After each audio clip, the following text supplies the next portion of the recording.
¿Qué tal, Martín? Soy Lucas Batistón, ¿eh? Ah, Batistón, perdón, le pido disculpas.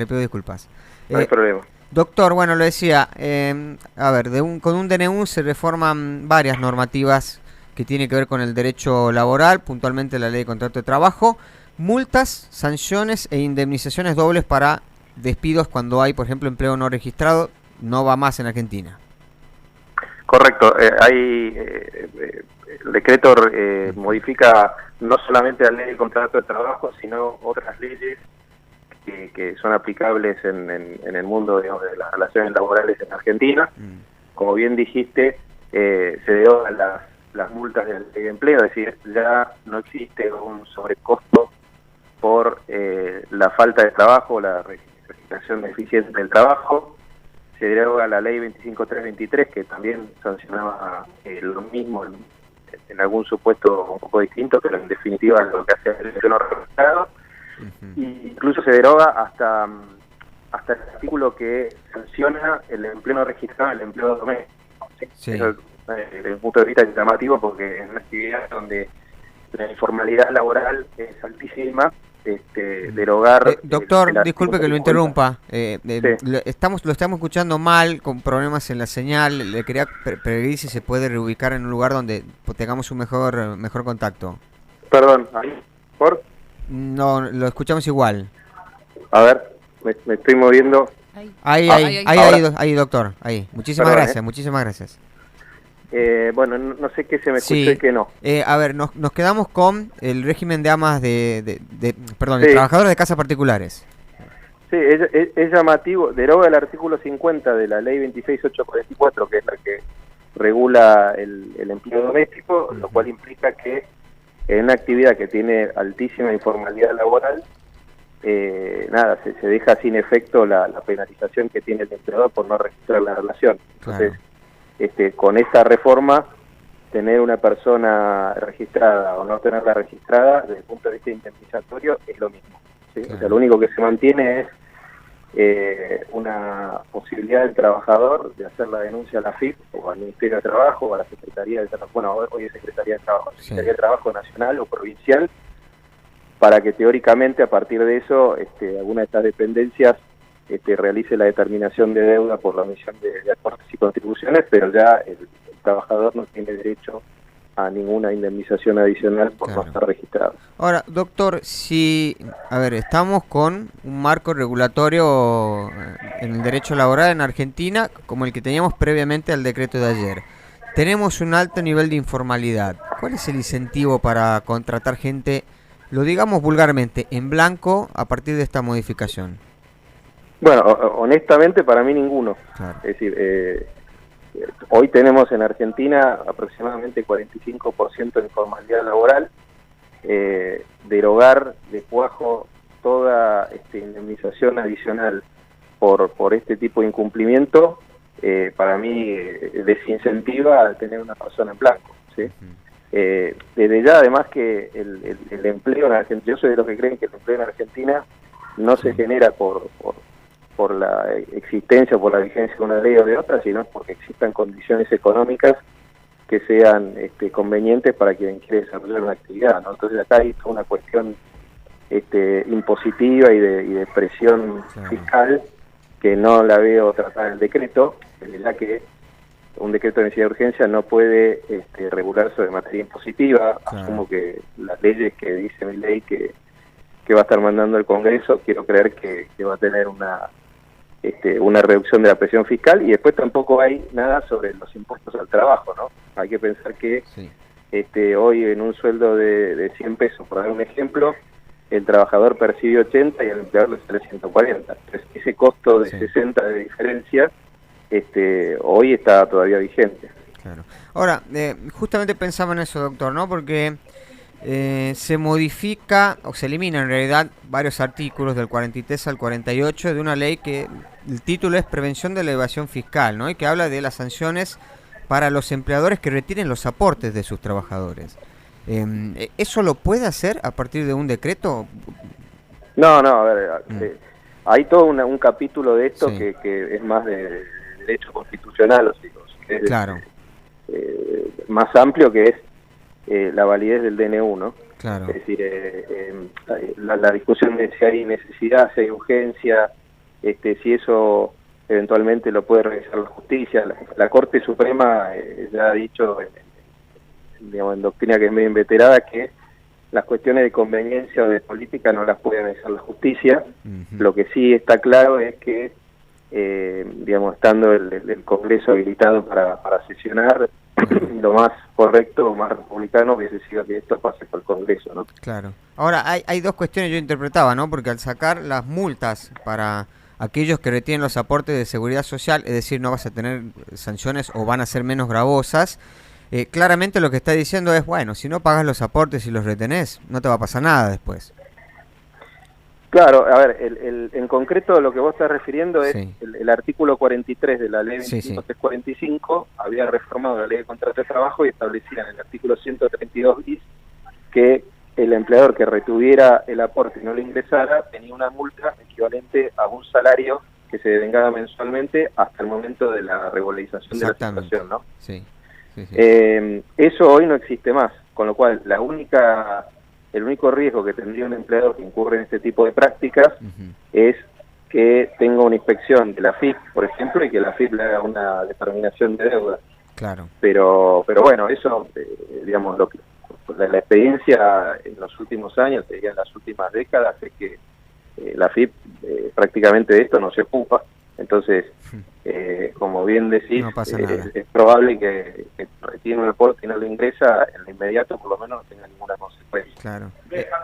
Con respecto al artículo 9 de la 25.013, ¿no? Que elimina la presunción de actitud maliciosa si no pagan la indemnización en el tiempo que dice la justicia. ¿A qué apunta esa normativa?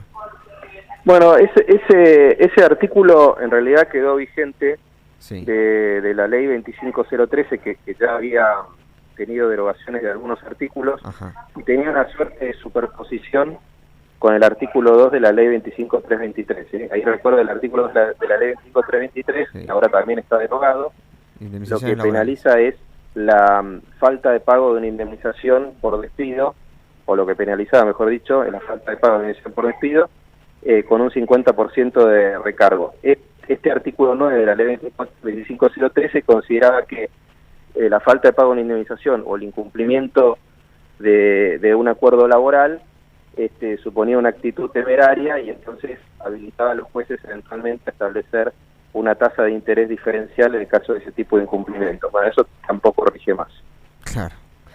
Bueno, a ver, todo a la medida de los incumplidores, hasta aquí lo que venimos escuchando. Y esto genera preocupación en la gente. A ver, por ejemplo, nos pregunta David, ¿no? Que es un oyente que tiene 23 años de servicio y le preocupa qué puede pasar si su empleador lo despide con esta nueva reforma laboral.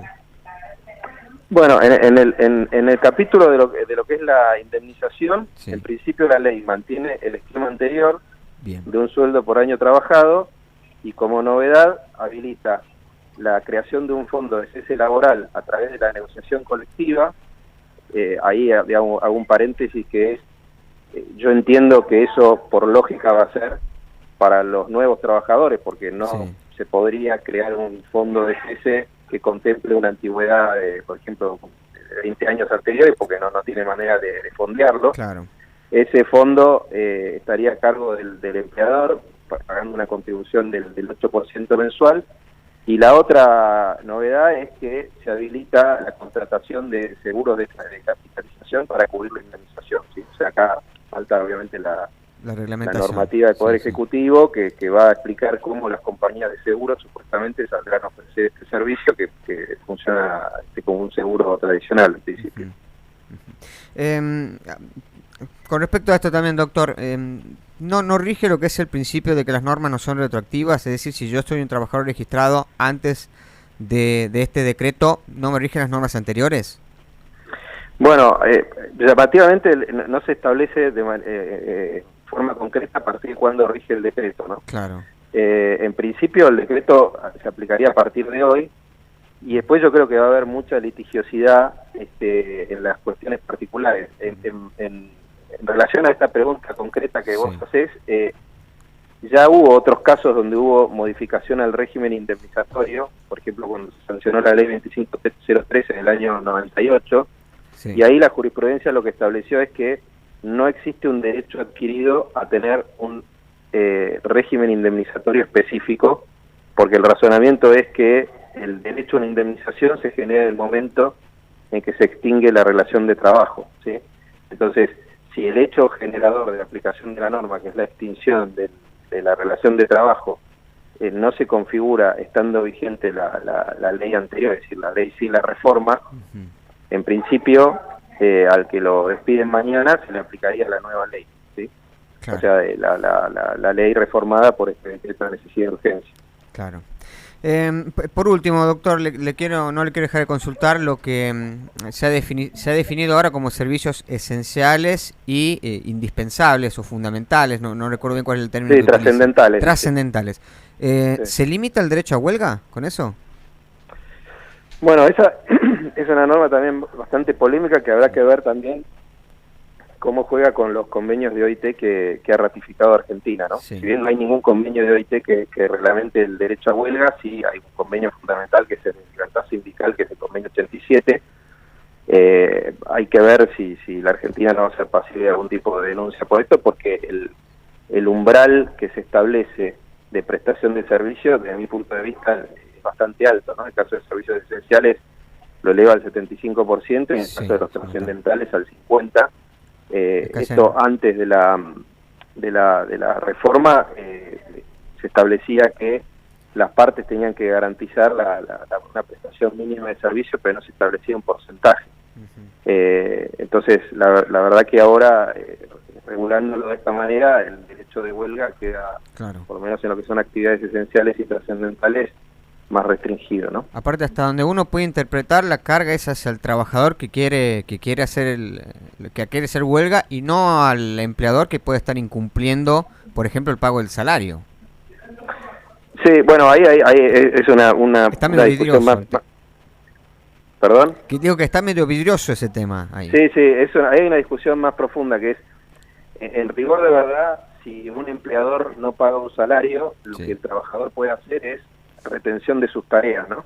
Ajá. Entonces, digamos, como todo contrato de prestaciones recíprocas, si yo tengo que cumplir mi parte y el otro no la cumple, yo puedo retener la parte que yo puedo cumplir. Entonces, yo entiendo que en un supuesto de incumplimiento salarial, el trabajador puede decir, yo no voy a trabajar porque no me estás pagando el salario, pero no sería calificable estrictamente como una huelga. Ajá.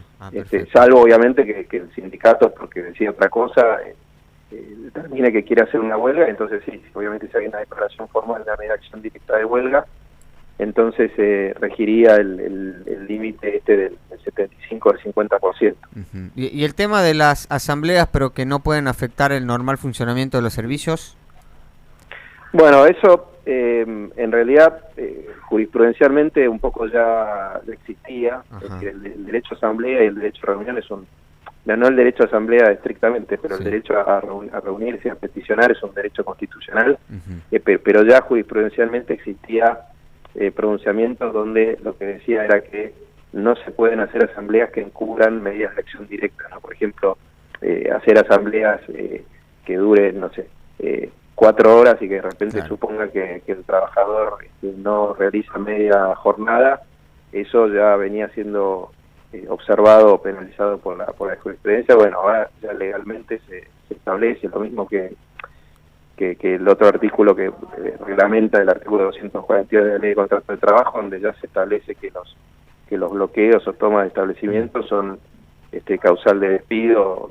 Lo establece directamente en la ley como una presunción a favor del empleador, ¿no? En caso de ese tipo de prácticas directamente puede despedir, previo intimación a que cesen el comportamiento, pero puede despedir con causa. Claro.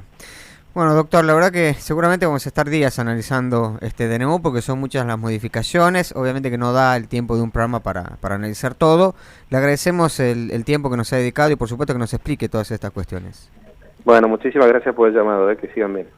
Hablábamos con el doctor Lucas Battiston, abogado especialista en Derecho Laboral.